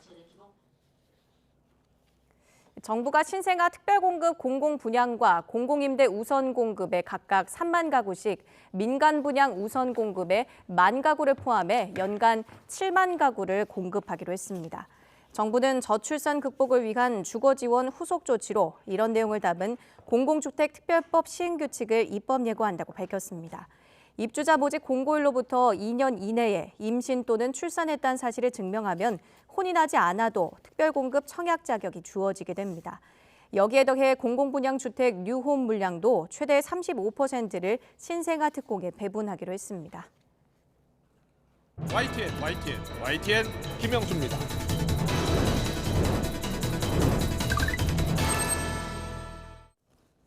이뇨한 국민의힘 혁신위원장이 오늘 회의를 마친 뒤에 내년 총선 출마를 포기하겠다며 자신을 공천관리위원장으로 추천해달라고 당에 요구하고 나섰습니다. 혁신위는 또 총선 때 친윤계 의원들과 지도부의 희생을 6호 혁신안으로 의결하고 다음 주 월요일까지 지도부의 답변을 기다리겠다며 압박을 했습니다. 신당 창당 가능성을 열어놓은 민주당의 이낙연 전 대표는 재판을 받으며 총선을 지휘해야 하는 이재명 대표에게 결단할 것은 결단해야 한다며 거취를 압박했고, 김종인 전 비대위원장을 만난 것과 관련해서는 신당 창당 얘기는 안 했다면서도 말해야 할 때는 말하겠다며 의미심장한 말을 남겼습니다. 민주당 원로인 유인태 전 국회 사무총장은 이재명 대표 리더십을 작심 비판한 이낙연 전 대표에게 한판 뜨는 겁니까? 라고 물었더니 진지하게 저렇게 몰아가고 있잖아요 라는 답변을 들었다고 했습니다. 오늘 더 정치는 이낙연, 유인태 두 사람의 발언을 듣고서 시작하겠습니다. 혹시 신당 창당 이런 거 한 계획을 하고 계십니까? 그런 얘기도 안 했었고요. 예전부터 저는 개인보다는 당보다는 국가를 우선해야 한다는 생각으로 활동을 해왔고요. 예. 지금도 마찬가지입니다. 지금 민주당의 돌아가는 모습에 대해서도 조금 안 좋게 보시는 것 같고 해서 일각에서는 움직이시는 거 아니냐라는 관측이 나오는 건 좀 자연스러워요. 말해야 할 때는 말할게요. 민주당이 예전부터 견지해온 하나의 원칙이 있습니다. 다당제를 지지해온 편입니다. 그러지 않아도 어제 오늘 행사장에서 잠깐 봤어요. 근데 이번에 좀 빗세게 하길래 제가 어제 뭐 한판 뜨는 거예요. 그랬더니 진지하게 저렇게 몰아넣고 있잖아요. 이렇게 질식할 것 같은 분위기로 당을 완전 사당화로 몰고 가니까 그럼 뭐 김부겸 전 총리도 인터뷰 한번 이대로 두고 볼 수는 없다고 한마디 했고 여기도 하고 뭐 그런 거죠. 네, 오늘의 전국 현안 짚어보는 시간이죠. 신성범 전 국민의힘 의원, 신경민 전 더불어민주당 의원 나와 계십니다. 어서 오십시오. 안녕하세요. 네, 안녕하세요. 안녕하십니까. 네. 네. 이낙연 전 대표가 오늘 라디오에 나와서 신당 창당 가능성에 대해서 이제 말해야 할 때는 말을 하겠다라면서 말을 아낀 것 같기도 하고 곧 말을 할 것 같기도 하고요. 잘 아시잖아요. 네. 무슨 뜻입니까? 말은 이미 시작한 거죠. 예, 예. 근데 지금 말해야 될 때를 넘겼다라고 여러 사람들이 얘기하는데 사실은 지금 말할 때입니다. 왜 그러냐면 당무감사 이미 진행됐고 현역 국회의원 평가 진행됐고 지금 후보검증위원회 떴잖아요. 이제 여기서 이제 이쁜 사람 미운 사람 가려내는데 이쁜 사람 구하는데 아마 상당히 그 비중이 갈 거고요. 그리고 공관위용으로 내보낼 지역구별 여론조사가 이미 이제 시작이 돼서 진행이 되고 있습니다. 그러니까 이렇게 따지면 지금 하나하나 진행이 되고 있고 이것이 이제 표면화되는 게 12월 말쯤일 거예요. 12월 말쯤이요? 네, 12월 말쯤이면 이제 모든 것이 시작이 되고 1월이 되면 본격화되기 때문에 이제 말할 때가 됐죠. 근데 지금 여러 가지 상황으로 봐서 갑자기 비례제 문제가 떠오르게 됐잖아요. 조금 이따 또 얘기를 할 기회가 있습니다만은 지금까지는 연동형 비례제로 가는 걸로 당에서 대부분의 사람들이 생각을 하고 있었는데 요즘에 최근 들어서 이재명 대표 본인을 포함을 해서 그리고 친명이라고 부를 수 있는 인사들이 살짝이 뭔가 조정이 됐고 뭔가 조율이 됐고 했다는 느낌을 줘서 갑자기 이게 좀 말이 바뀌었어요. 국민의힘은 과거로 돌아가자 병립형을 계속 주장하고 있잖아요. 국민의힘은 병립형이 안 되면은 위성정당을 하겠다라고 이미 입장을 표시를 해놨기 때문에 국민의힘 입장은 이미 뭐 세상 사람들이 다 알게 됐고요. 민주당 특히 이재명 대표의 입장이 뭐냐를 다들 궁금해했는데 지금 엊그제부터 말이 좀 바뀌기 시작했거든요. 선거는 승부다 이렇게 얘기했죠. 그렇죠. 뭐 현실은 현실이다라는 얘기인데 이렇게 되면 지금까지 굉장히 오랫동안 이재명 대표는 물론이고 당이 약속을 했고 이게 한두 번이 아니에요. 이건 약속을 한 겁니다. 다당제로 가야 되고 이건 우리 당이 지향해야 될 방향이다라고 여러 번 얘기를 했어요. 한두 번이 아니에요. 거기다가 다당제라는 것이 대한민국의 정치와 정당과 대한민국의 미래를 위해서 반드시 필요하다고 얘기를 해왔기 때문에 이게 옳은 방향이라고 지금 어떻게 보면 합의가 이루어진 거거든요. 이렇게 되면은 현실을 위해서 원칙을 버리겠다라는 얘기를 공개적으로 하는 얘기인데 또다시 내가 뭐라고 얘기했더니 그런 줄 알더라라는 톤으로 지금 바뀌는 겁니다. 이렇게 되면은 이건 이낙연 대표가 수용하기가 매우 어려운 태도 변경입니다. 그렇군요. 그렇다면 이낙연 전 대표가 수용을 못한다면 그러면 신당 창당으로 갈 가능성이 점점 높아지는 겁니까?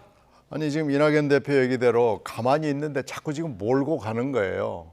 그러면 이걸 그냥 보고만 있을 수는 없잖아요. 뭔가 말도 해야 되고 뭔가 분명히 입장을 내놓고 행동으로 옮기라고 지금 자꾸 몰아세우는 건데 이렇게 되면은 이게 정당이라는 게 누가 잘하나를 지금 경쟁을 해도 대한민국이 위기를 극복하기가 어려운데 누가 덜 못하냐를 가지고 경쟁을 하는 예전의 체제로 다시 돌아가는 건 책임 있는 정치인으로서 할 일이 아니라고 저는 봅니다. 그렇군요. 근데 유인태 전 사무총장이 이런 이야기를 하더라고요. 이게 만약에 병립제로 유지가 된다면 비례대표가 그럼 어떠한 신당도 얼마나 큰 영향을 발휘할지는 모르겠다 이렇게 이야기하더라고요.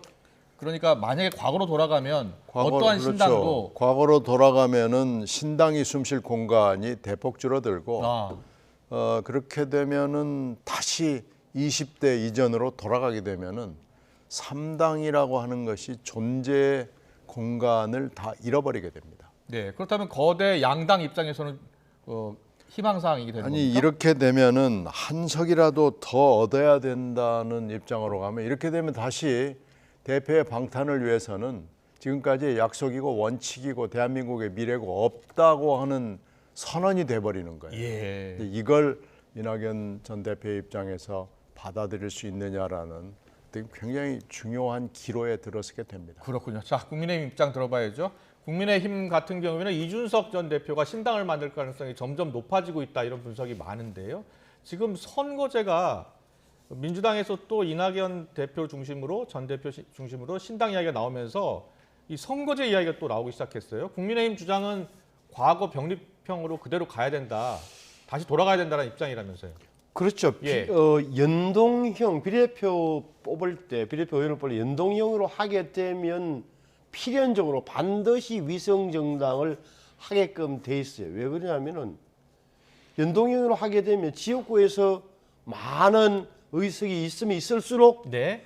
전국구에서 비례대표 가져와서는 비율이 줄어들어요. 그렇다면서요. 따라서 예. 별도로 비례 전문 정당을 만드는 게 훨씬 더 효과적이에요. 의석을. 예. 그래서 지난번에 양당 모두 다 비례 위성 전문 정당을 만들었던 거예요. 그렇군요. 예. 그러니까 그런 의미에서는 국민의힘의 입장을 확고한 거죠. 예. 비례대표를 뽑는 것은 이전처럼 병립형으로 가자. 네. 자, 양당에서 모두 후보 내고 비례대표 후보 내고 예. 땅땅땅 찍어서 지난번에 35개 정당이 나왔어요. 기억하시나요? 예. 비례 정당 얼마나 길었어요. 이렇게 되면 만약에 지금 일부에서 주장하는 대로 연동형으로 가게 되면 예. 3%만 얻으면 무조건 의석이 나오게 돼 있으니까 네. 이런 뭐 흔히 하는 말로 뭐 우수 마발이 전부 다 당을 만들게 돼 있다니까요. 예. 그리고 강성 유튜버 정도가 몇 사람 뭉치면 3% 나온다고 보는 거예요. 네. 그런 의미에서는 혼란을 가져올 거라고 보고 다만 이게 정치 의미는 뭐냐. 이낙연 전 대표 이야기하는 부분이 큰 게 제가 보기에는 정 안 되면 이재명 대표에게 밀리다 안 되면 예. 호남 기반 신당은 만들겠다는 거예요. 그러면은 그래야 그렇게 만들기 위해서는 의석을 확보하기 위해서는 지금처럼 연동형 비례대가 되는 게 훨씬 유리한 거예요. 네. 그런 생각을 깔고 있는 거고 예. 이준석 전 대표는 아직은 제가 확인한 바는 없지만 정당을 만들게 되면 네. 형식은 전국 정당이나 되겠지만 실질적으로는 또 비례 정당이 될 수밖에 없는 처지예요. 예. 그렇게 본다면 이 선거법 협상에 따라서 여당에서 친여 성향의 당 하나, 네. 친야 성향의 또 다른 당 하나 이렇게 되면은 3당, 4당 체제로 분화될 가능성이 있다. 이것을 이낙연 전 대표는 늘 멀리 내다보고 있는 거고 네. 이준석 전 대표의 태도는 아직은 불투명하다. 정치 과학적으로 보면 두 양당 모두 이런 위성 정당이 나오지 않도록 예. 이때는 정치적 담합을 하는 게 필요한 건데 할 수 있을지 모르겠어요. 네, 할 수 있을지 모르겠다. 좀 더 지켜봐야 될 것 같은데 민주당에서는 의총에서 이와 관련해서 뭐 토론을 하기로 했죠. 네. 예, 지금 어떻게 되고 있는 거예요? 뭐 이거 오늘 탄핵안 처리하고 또 다시 의총이 열리는 겁니까? 글쎄 지금 어제 논의하려다가 이게 오늘로 미뤄졌는데 오늘 지금 국회 상황이 매우 어지럽기 때문에 예, 지금 오늘 국회 이거 본회의가 네. 야당의 반대 속에 여당의 반대 속에 야당 중심으로 지금 이루어지고 있는 것 같아요. 네, 지금 이런 상황에서 이걸 충분히 논의할 수 있는 시간적 여유를 찾지 못한 것 같은데 이건 굉장히 중요한 문제이기 때문에 공천에 앞서서 이 문제를 사실은 어떻게 결정하느냐는 것이 당의 진로를 정하는데 아주 중요합니다. 따라서 오늘 결론을 낼 수 있을지 잘 모르겠습니다. 근데 연동형을 유지하고 위성정당을 막는 방지법 을 하자 하고 발의한 국회의원이 75명이라면서요. 지금 70명을 넘어섰기 때문에 예. 이 정도 되면은 반에 육박을 하는 거거든요. 네. 그러니까 지금 169명이에요. 예. 그러니까 따지면은 굉장히 많은 숫자가 연동형 문제에 대해서 현행 제도를 유지하자는 거고 유지하면서 위성정당은 막는. 위성정당은 막죠. 그런데 정당 설립의 자유가 헌법적 기본권에 들어가는 제도에 해당하는 거죠. 따라서 형제자매 정당을 막을 수는 없습니다. 형제자매 정당과 위성정당이 다른 거냐 같은 거냐라는 논란의 여지는 있지만요. 정당 설립을 막을 수 있는 근거는 우리나라 헌법과 법률 어디에도 없습니다. 따라서 지금 위성정당 방지법이라는 것도 사후 규제거죠. 그러니까 정당이 앞장서서 탈당을 시켜서 현역 의원들을 구워주고 하는 지난 21대 때 보여줬던 그런 행태는 안 하자는 거죠. 네. 따라서 형제자매 정당이 나오는 것까지 막을 수는 없습니다. 네, 알겠습니다. 잠시 뒤 국민의힘 상황을 좀 짚어보려고 하는데 지금 국회 상황도 지금 복잡합니다. 이동관 방통위원장 검사 2명에 대한 탄핵안 지금 이제 야당 중심으로 처리를 할 예정이고요. 여당에서는 본회의에서 이런 탄핵안 처리하면 안 된다라면서 본회의 개최에 반대하고 또 김지표 의장을 찾아가서 항의는 했습니다만 김지표 의장은 그대로 본회의를 주재하고 있습니다. 조금 전 있었던 현장 화면 잠깐 보고 오겠습니다. 86인 중 찬성 107인, 반대 177인 기권 2인으로서 검사 손준성에 대한 탄핵 소추안의 법제사법위원회의 회부 동의권은 부결되었음을 선포합니다. 이 안건이 부결되었으므로 검사 손준성 탄핵 소추안은 법제사법위원회에 회부하지 않도록 하겠습니다. 다음은 검사 이정섭에 대한 탄핵 소추안의 법제사법위원회로의 회부 동의권을 의결하도록 하겠습니다. 투표해 주시기 바랍니다.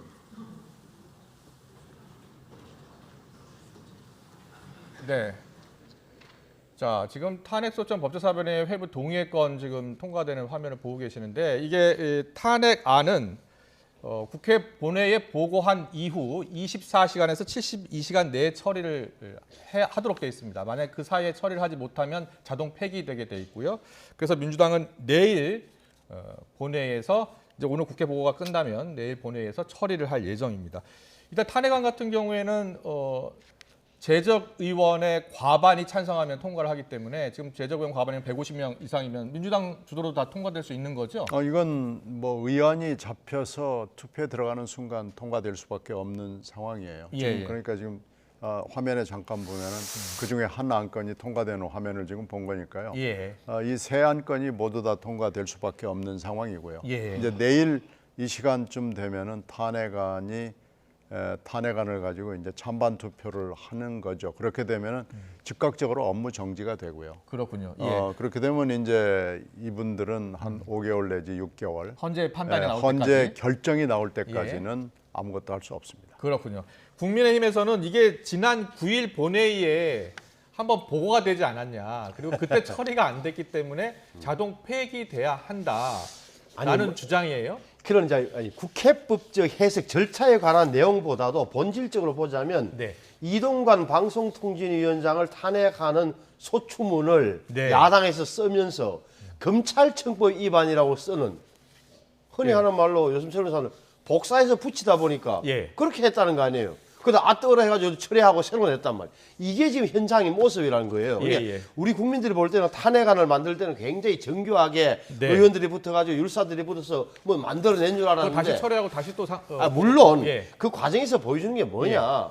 지금 민주당은 6개월 후에는 헌법점에서 어떤 결정이 나올지 모르겠다. 당장 써먹기는 어떻게 되냐. 내년 4월 총선 때문에 하는 거란 말이에요. 검사 2명, 손준성, 이정섭 예. 탄핵이 나올지도 모르겠고 이동관 방통위원장 밉겠죠. 방송을 야당 시각에서 보면 장악하려는 거니까 그게 예. 보일 텐데 과연 그 6개월 후에 총선 결과와 전혀 뭐 동떨어지게 이제 예. 결과 위에 나오는 거니까 결과 이후에 총선 끝나고 나서 우리 우선은 지금 막 밀어붙이는 건데 저는 그 대목이 가장 야당에서 던지고 싶은 질문이 진짜 법률과 헌법 위반을 찾아냈느냐, 네. 헌법 심판을 설득할 수 있겠느냐, 나중에 저 6개월 후에 책임질 수 있겠습니까라고 묻고 싶어요. 예. 자, 이 지난 9일에 그 당시에 이제 뭐 필리버스터를 갑자기 국민의힘이 철회하면서 그렇죠. 본회의가 열리지 않게 됐고 그래서 24시간이 지나서 이제 자동 폐기됐다라는 게 국민의힘 주장이었는데 그 당시 때 민주당도 바로 이제 또 법안 철회를 하고서 보고를 하지 않는 것으로 또 국회 사무처에 얘기를 했고 또 국회가 그걸 인정한 거 아니에요? 그건 국회의장실에서 국회 사무처에 법적 해석을 요구를 했죠. 예. 그러니까 국회 사무처의 법적 해석이 이건 일사부재리에 해당되지 않는다라고 네. 해서 그 문제는 물론 논란은 있습니다만은 일단 해소가 됐고요. 예. 오늘 이제 이렇게 상정이 되고 또 내일 투표할 것이 거의 지금 확실하잖아요. 이렇게 네. 되면서 그 문제는 일단 논의는 할 수 있겠습니다만은 논란의 소지는 많이 줄어들었습니다. 예. 네. 자, 이제 잠시 뒤에 이제 다 보고가 되면요, 탄핵안 관련해서 보고되고 또 내일 또 처리가 될 예정이라고 하니까요. 보고요. 속보가 들어오면 또 전해드리겠습니다. 국민의힘 이야기 해보겠습니다. 국민의힘 혁신위원회가 오늘 당 핵심 인사들의 총선 불출마, 험지 출마를 권고한 이른바 회생 요구안 공식 안건으로 채택해 의결했는데요. 이뉴한 혁신위원장은 공천관리위원장으로 본인을 추천해달라는 요구를 했습니다. 직접 들어보겠습니다. 이번 총선의 서대문 지역구를 비롯한 일체의 선출직 출마를 포기하겠습니다. 혁신위에 전권을 주신다고 공언하셨던 말씀이 허연이 아니면 저를 공관위원장으로 추천해 주시기 바랍니다. 국민이 당의 변화를 실감할 수 있도록 만들겠습니다. 월요일까지 기다리겠습니다. 이뉴한 위원장께서도 결국 본인의 어쨌든 그런 신선한 이미지로 셀럽의 역할을 하시는 것까지는 성공하셨지만은 과연 정치에 있어가지고 변화를 만들어내시는 데는 저는 실패하셨다. 혁신에 대해서 고민을 하셔야 될 분이 자꾸 사람 평가하고 다니시고 상황 평가하고 다니십니다. 네, 저는 굉장히 안타깝습니다. 냉정하게 그렇게 성공적이지 못했다 생각합니다. 네, 이뉴한 위원장이 공천관리위원장으로 자신을 추천해달라고 한 이유가 뭘까요? 제가 보기에는 이런 것 같아요. 그러니까 이뉴한 혁신이 본인이 주도했던 혁신위의 최종 결과물은 지금까지 당 주류에서는 당 지도부에서는 그것은 공천관리위원회 공관위에서 해야 할 사안이지 혁신위원회라고 혁신위에서 할 안이 아니다. 예. 월권이다라는 게 팽배한 인식이었단 말이에요. 그러면 나는 내 말을 책임지겠다. 네. 혁신위에서 냈던 안건 우리 혁신안을 가지고 차라리 공천관리위원장으로 가서 이 당을 한번 고쳐보겠다는 나름의 표현인데 저기에는 어떤 포석이 들어있냐면은 만약에 김기현 대표가 안 받으면 이제 지금까지 이제 많이 운이 돼 왔던 말돼 왔던 혁신위를 해체하는 거죠. 예. 저는 그거라고 봐요. 그 순서로 가고 있다. 12월 4일 날 예를 들어서 김기현 대표가 있을 수 없다. 공천관리위원장 우리 당대표의 고유권이라고 주장하는 순간 혁신위원회 해체하고 모든 책임은 당 지도부에 떠넘기고 이렇게 될 거예요. 그렇습니까? 지금 속보를 보면은 김기현 대표가 이런 이야기 했네요. 내년 총선을 앞두고 당 핵심위원회 용퇴 압박하며 공천에 추천해달라는 이뉴한 위원장의 제안을 사실상 거절했다. 그렇게 나와요? 예, 나옵니다. 지금 그렇게 되면은 이것은 12월 4일 날 뭐까지 갈 것도 없이 공식적으로 해체서는 아마 12월 4일 할 것 같은데 그렇게 되면 저렇게 되면 뭐 혁신이 없던 거 되고 다만 정치적 부담은 고스란히 또 당 지도부 김기현 대표 지도부가 지게 되는 건데 글쎄 공천관리위원장은 당대표의 고유권이라는 건 맞아요. 하지만 지금까지 계속돼 왔던 혁신의 요구, 혁신안을 어느 정도 받아들지에 대해서는 지도부도 약간 힌트 내지는 여지를 두는 게 좀 낫지 않을까 생각해요. 기자들이 김 대표에게 물었더니 이렇게 얘기했대요. 나름대로 좋은 대안 제안해 준 건 감사하지만 국회 상황이 매우 엄중해서 공관위원장 자리를 가지고 논란을 벌이는 것이 적절치 않아 보인다라고 했습니다. 이 해석을 사실상 거절했다라고 이제 기자들이 해석을 하고 있는데요. 거절했다고 봐야 되겠죠? 거절이네요. 어쩐지 오늘 뭐 선출직 출마 포기, 자신을 공천관리위원장 하는 게 약간 푸른 눈의 김은경이었음이 확인된 거 아닌가 싶어요. 이게 이분이 그 사이에 막 천지사방으로 동분서주 남북종단을 하면서 미디어의 눈을 사실 어떻게 보면 끌고 다니면서 본인의 실체를 약간 가린 측면이 있는데 결국은 김은경 혁신위의 재판이 되는 걸로 끝나는 냄새가 지금 나기 시작했고 이 불출마 이게 지금 혁신안 2호잖아요. 근데 권고를 하다 이제 오늘 의결을 한 건데요. 이 정도의 그 혁신안을 내려고 그러면은 마중물 정도의 사전 정지 작업이 필요했는데 이거 지금 너무 용감한 겁니다. 아무 사전 정지 작업 없이 칼 들이대면서 죽을래 살래 뭐 이렇게 하는 것은 정말 용감한 거 아니면은 뭘 잘 모르는 건데 이분은 실패할 수밖에 없고 실패하기로 작정을 하신 거 아닌가 싶고요. 예. 결국 이렇게 되면 인요한 혁신위와 김기현 체제는 사실은 동전의 앞뒷면으로서 일심동체라고 볼 수 있는데요. 예. 이 김기현 체제의 어떻게 보면 몰락으로 가는 신호 아닌가 싶습니다. 그렇게 보시는군요. 네. 아니, 저는 저 대목에 대해서 약간 다른데 그러니까 12월 4일 날 김기현 대표에서 공식적으로 공관위원장만큼 안 된다라고 하는 순간 자 비대위원을 해체한다. 우리 할 일 다 했다라고 하고 혁신을 해체한다. 혁신을 해체한다 하고 그 다음 수순을 어떻게 가져갈 것인가 본다면 그게 곧바로 인요한 혁신을 해체하면서 지도부의 사퇴를 요구하게 되면 정치적 당내 당 안팎에서 쟁점을 만드는 데는 성공한 거죠. 그럼 다시 한번 모든 언론과 관측자들의 눈은 김기현 대표를 향하게 될 텐데 지금 보면 김기현 대표를 체제를 유지하는 힘 가운데 하나가 이른바 대안부재론이에요. 대안부재. 예. 다시 말하면 비상대책위를 만든다 치자. 김기현 대표 체제가 붕괴되고 그럼 누굴 하자는 거냐 이 대목에 대해서 이게 민감한 시기 공천을 앞두고 있다 보니까 완전히 비상정권을 가진 대권을 가진 비상대책위원장이 누구냐 굉장히 민감하다 보니까 사람 찾기가 당내의 다양한 목소리가 합의점을 찾기 힘든 구조로 되어 있는 거예요. 예를 들어서 김모 씨로 하자 안 된다 김모로 하자 이래 계속 될 거단 말이에요. 이런 대목에 대해서는 오히려 김기현 대표의 질서 있는 모습 조기 공간이 구성 이런 게 더 먹힐 거 아니냐 생각도 들어서 점치기는 김기현 대표 앞날은 대표 체제 앞날은 점치기는 힘들다고 저는 봐요. 알겠습니다.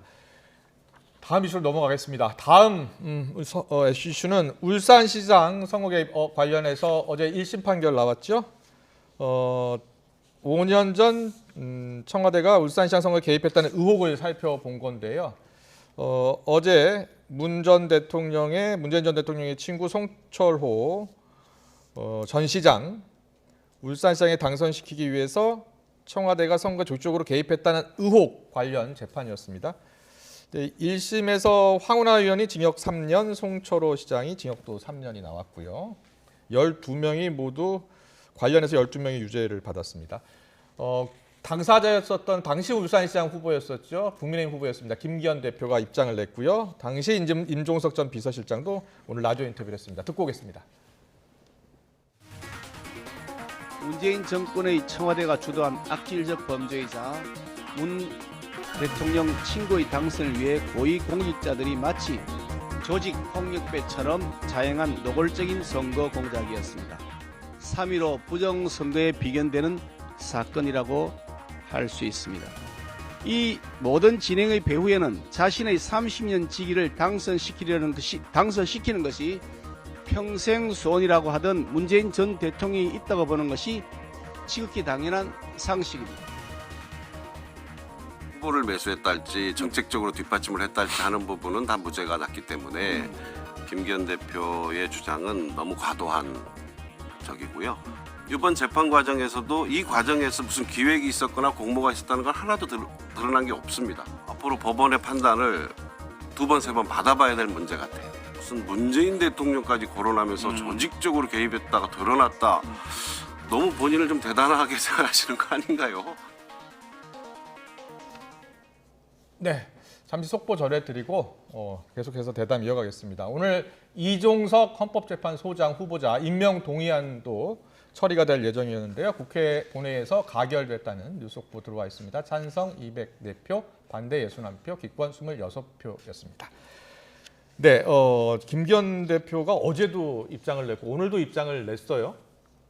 그러니까 그 당시 상황을 보면 당시에 아마 김기현 당시 시장이었고 2018년도에 도전하는 사람이 송철호 씨인데 그분이 아마 사전 5기 뭐 유명한 사람이에요. 그러니까 문재인 전 대통령 친구였죠. 2018년도에. 그래 놓으니까 현직 시장에 대해서 뒷조사를 어떻게 했느냐. 울산경찰청장한테 이야기를 한 거예요. 황운하 울산경찰청장한테 이야기를 하고 또 하나는 대통령실에서 개입을 한 거예요. 대통령실에서. 그러니까 대통령실에 어떻게 개입했느냐. 또 판결문에 좀 나오는 대목 아니에요. 그러니까 자 송철호 당시 후보 측의 후보가 황운하 청장을 만나서 현 시장 김기현 씨에 대한 뒷조사를 수사를 청탁했다.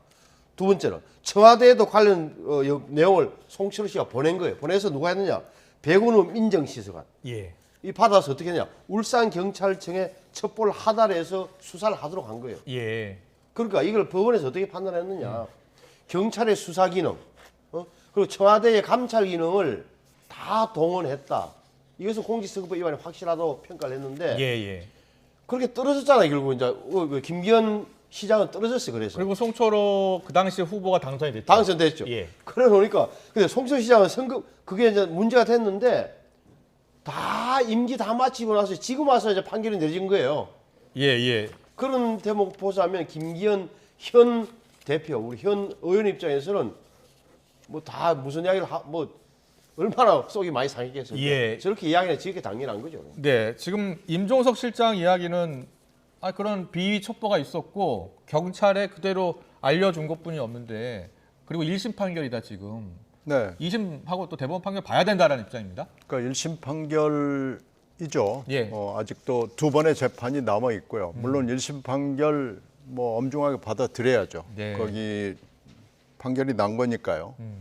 이 재판 결과를 엄중하게 봐야 되고 예. 앞으로 이제 2심, 3심에서 어떻게 싸워야 될지를 얘기를 피고인들이 밝히는 건 대단히 당연한 거죠. 그런데 그 당시에 이 책임, 금방 신 의원님 말씀하신 이 책임, 왜 수사를 하게 됐느냐라는 책임에 대해서는 황운하 당시 경찰청장도 책임을 졌지만 백원우 민정비서관도 지금 책임을 진 거 아니겠어요? 근데 그 윗선, 지금 조국 수석하고 문재인 대통령 부분을 계속해서 김기현 대표가 얘기를 하고 있잖아요. 이 부분은 지금 무죄가 난 겁니다.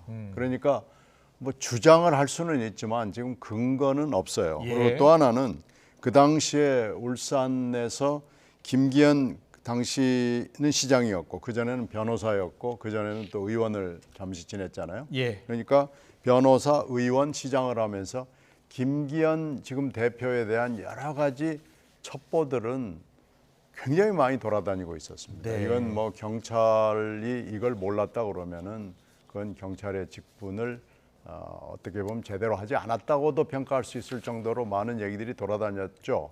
그렇기 때문에 지금 김기현 대표처럼 주장을 할 수는 있지만 김기현 그 당시의 시장으로서 사실은 책임이 전혀 없다고 볼 수는 없거든요. 그러니까 주장을 하는 건 좋은데 좀 근거를 가지고 얘기하는 것이 저는 맞아 보입니다. 지금 현재 대표이기 때문에 더 좀 엄숙한 주장을 하는 것이 좋아 보입니다. 알겠습니다.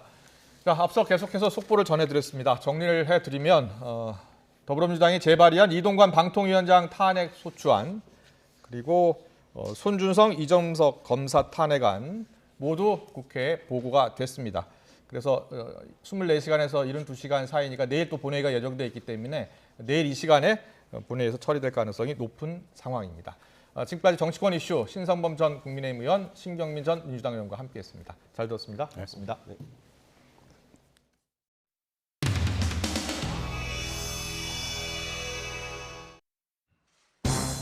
어제 서울의 봄 영화를 보았습니다. 12.12 군사 쿠데타, 군인들이 하극상을 그린 영화입니다.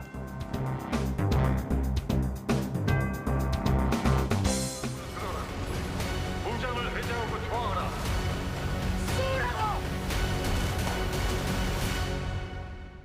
실패하면 반역, 성공하면 혁명 아닙니까? 역사란 과거와 현재의 끊임없는 대화의 연속이라 했던가. 군복 대신 검사의 옷을 입고 총칼 대신 합법의 칼을 쓰고 휘두르는 검사의 칼춤을 봅니다. 서울에 보면 안 보나요? 개인적으로 한번 볼 생각이에요. 근데 이게 단체로 한번 보자 이런 의견도 있는데 저희가 일부러 뭐 그렇게 요란하게 할 필요는 없을 것 같아요. 시작해도 괜찮을까요?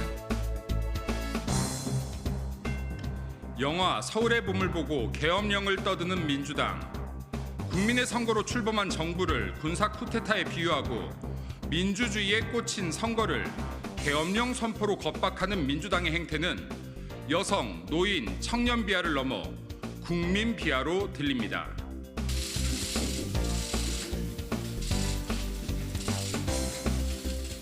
제가 뉴스를 보고 있는 것이 현실인지 영화인지 헷갈릴 정도입니다. 수도권 근교의 가상 중소도시 안남시를 배경으로 공직을 자신의 출세 수단으로 악용하는 스토리의 영화 아수라의 데자비를 보는 것 같습니다.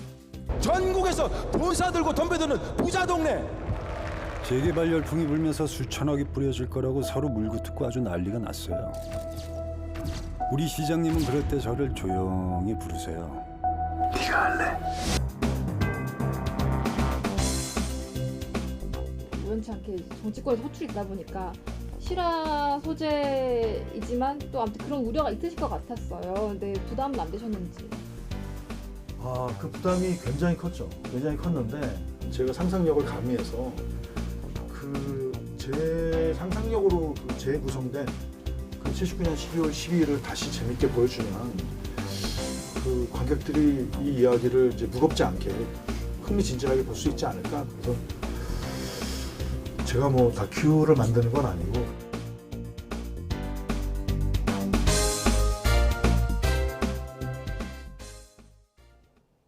겨울의 문턱에서 추위 기세가 대단합니다. 경기 북동부와 강원, 경북에는 한파주의보가 내려진 가운데 한낮에도 찬바람이 불며 체감 영하권 추위가 이어지고 있는데요. 12월의 첫날인 내일도 서울 아침 기온은 영하 6도, 대전은 영하 5도, 대구는 영하 2도에서 출발하겠고요. 이 낮 동안에도 예년 기온을 밑돌며 종일 춥겠습니다. 내일 서울 낮 기온은 3도, 대전도 3도, 광주는 5도, 대구는 6도에 머물겠습니다.